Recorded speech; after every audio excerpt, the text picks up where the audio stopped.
Mesdames, Messieurs, bonjour. Je suis Jean-Marc Chipot, je suis secrétaire départemental de Debout la France pour les Alpes-Maritimes et je suis également candidat sur la liste de Benoît Candel aux prochaines élections municipales des 15 et 22 mars prochains. Je me trouve ici à Rimier, en surplomb de l'usine incinératrice de déchets de l'Ariane, que vous voyez donc derrière moi, par-dessus mon épaule, et que vous voyez rejeter ces fumées pleines de dioxines, pleines de métaux lourds sur l'Ariane donc, et sur la vallée du Paillon. Alors, il faut savoir que cette usine incinératrice fait partie de ce que l'on appelle la dette cachée de la ville, parce qu'il y a bien sûr la dette faciale qui, ville plus métropole, atteint maintenant la somme astronomique de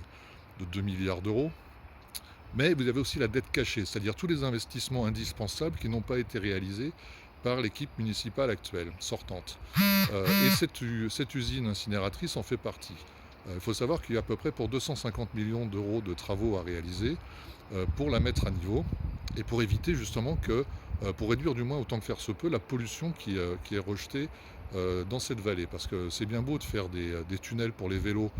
dans le Carré d'Or, c'est bien beau de mettre des arbres en pot sur du béton, c'est bien beau de vouloir mettre un jardin posé aussi sur une dalle en béton par-dessus le paillon, mais commençons par les choses les plus importantes et commençons par réduire les émissions de fumée plus ou moins toxiques, et d'ailleurs plus que moins, sur la population. D'ailleurs, à ce sujet, je me suis fait une réflexion depuis que j'ai vu ces arbres en pot rue Giuffredo,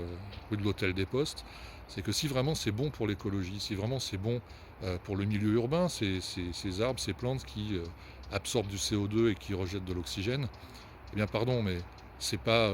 ni rue Giuffredo ni rue de l'Hôtel des Postes qu'il fallait les installer, mais c'est dans le quartier de l'Ariane, c'est dans ces quartiers où à Bon Voyage, dans ces quartiers où à Pasteur, tous ces quartiers